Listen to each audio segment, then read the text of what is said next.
كنتم خير أمة أخرجت للناس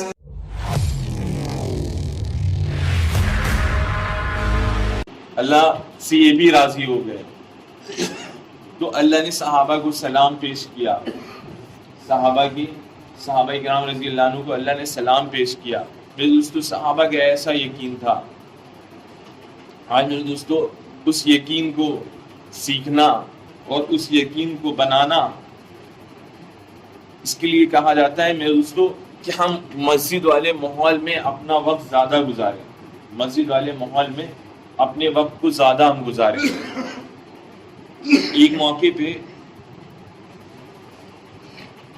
کہ ہم اپنے وقت کو مسجد میں زیادہ گزاریں، اپنا جان بھی اپنا مال بھی، کہ ہمارا جان مال وقت اللہ کے راستے میں اللہ کے دین کے لیے وقف ہو جائے، ہے نا۔ اگر ہم نے یہ تینوں چیزیں ایک ساتھ ہم نے لگا دی تو انشاءاللہ۔ دوستو آگے بڑھنے سے پہلے ہمارے چینل کو سبسکرائب ضرور کر لیں اور ہماری ویڈیوز کو زیادہ سے زیادہ لوگوں تک شیئر کریں،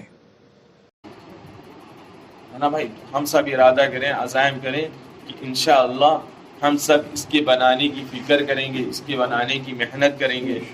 ورنہ میرے دوستو ہوتا کیا ہے کہ ایک آدمی پوری زندگی نماز پڑھ رہا ہے لیکن نماز سے مسائل نہیں حل ہو رہے۔ نماز عمل میں تو ہے، آ رہا ہے 5 وقت نماز پڑھ لیں لیکن نماز سے مسئلہ نہیں حل ہو رہا، تو وہ لوگوں کی ہدایت کا ذریعہ نہیں بنے گا بلکہ لوگوں کی رکاوٹ کا ذریعہ بنے گا۔ لوگ اس کو کہیں گے اب یہ تو پڑھتے ہیں نماز، ان کے یہ حالات ہے، نہ ان کا کوئی گھر کا مسئلہ حل ہے، نہ ان کا کوئی روزی کا مسئلہ حل ہے، نہ ان کا کوئی کاروبار کا مسئلہ حل ہے۔ نماز تو 5 وقت کی پڑھتے ہیں، نماز تو 5 وقت کی پڑھتے ہیں لیکن نماز ہی پڑھتے ہیں، نماز کی حقیقت غائب ہے، نماز کی حقیقت غائب ہے۔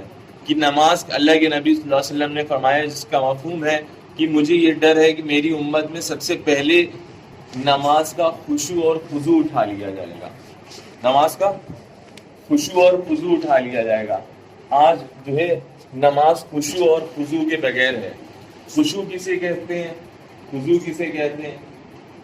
خشوع کہتے ہیں اللہ کے ڈر اور خوف سے جو نماز پڑھی گئی ہو، اللہ کے ڈر اور خوف سے نماز پڑھی گئی ہو۔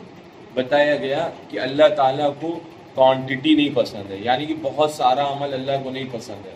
اللہ کہتے ہیں تھوڑا سا کر کے لاؤ لیکن بہت کوالٹی والا لے کے آؤ۔ اس کی مثال، لیکن وہ اعمال میں وزن نہیں ہے، پاور نہیں ہے، طاقت نہیں ہے، لیکن ایک نماز پڑھی پوری زندگی میں خشوع اور خضوع کے ساتھ، اللہ کے ڈر اور اللہ کے خوف کے ساتھ، وہ بتایا گیا وزن میں اتنی وزنی ہوگی جیسے 100 اٹھتے تھے تو صحابہ کی داڑھی تر ہو جاتی تھی۔ بعض دفعہ صحابہ تو نمازوں میں لمبی صورتیں پڑھتے تھے۔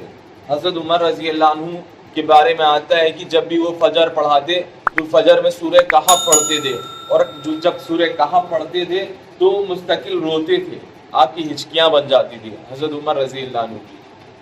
اور نماز کی ایسا ہے، اگر ایک مچھر کاٹ لے آ کے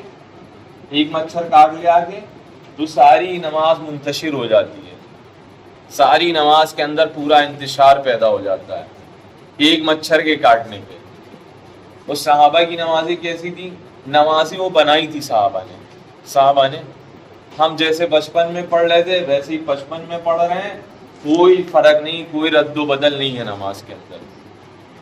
جیسے بچپن میں پڑھنا شروع کی تھی سیکھ کے، ویسے ہی سیکھی ہوئی بچپن والی سیکھی ہوئی 55 کی عمر میں بھی آگے ویسی ہی نماز چل رہی ہے، نماز میں کوئی بدلاؤ نہیں آیا۔ اس لیے جو اعمال رسول اللہ صلی اللہ علیہ وسلم نے جو اعمال دیے ہیں، ان اعمال میں ہماری روز بروز ترقی ہو رہی ہو، نماز میں روز بروز جان پیدا ہو رہی ہو۔ اگر نماز کے اندر جان والی نماز ہو جائے گی، خشوع خضوع والی نماز ہو جائے گی، پھر اس نماز کے بعد جو دعا کی جائے گی وہ دعا انشاءاللہ مردوں کو زندہ کرا دے گی، اللہ کے نبی صلی اللہ علیہ وسلم نے فرمایا کہ اپنے بیماروں کا علاج کرو نماز، اپنے بیماروں کا علاج دعا اور صدقے سے کرو۔ دعا اور صدقے سے کرو. صحابہ رضی اللہ تعالی عنہ اجمعین اپنی دعاؤں کو فکس کرتے تھے کہ فرض نمازوں کے بعد اللہ فوراً دعاؤں کو قبول کرتے ہیں. تو اس لیے صحابہ کی اپنی حاجت کو رکھتے تھے کہ ابھی جب ظہر کی نماز ہوگی اور ظہر نماز پڑھنے کے بعد اللہ سے دعا کریں گے, اللہ مسئلے کو حل کر دیں گے. یہ یقین تھا صحابہ کا. اور ہم لوگوں کا یقین بہتر ہم لوگ جانتے ہیں کہ ہم لوگوں کا یقین کتنا اعمال کے اوپر ہے اور کتنا اسباب کے اوپر ہے. اسباب کے اوپر بنا ہوا یقین میرے دوستوں گمراہ کرے گا, اور اعمال کے اوپر بنا ہوا یقین آدمی کو ہدایت کے راستے پہ لے کے جائے گا اور ایمان میں تقویت اور قوت پیدا کرے گا. اس لیے اعمال کا یقین ہونا چاہیے, اور اعمال کے یقین کی محنت پہ ہمیں اور آپ کو لگنا چاہیے, ہے نا انشاءاللہ.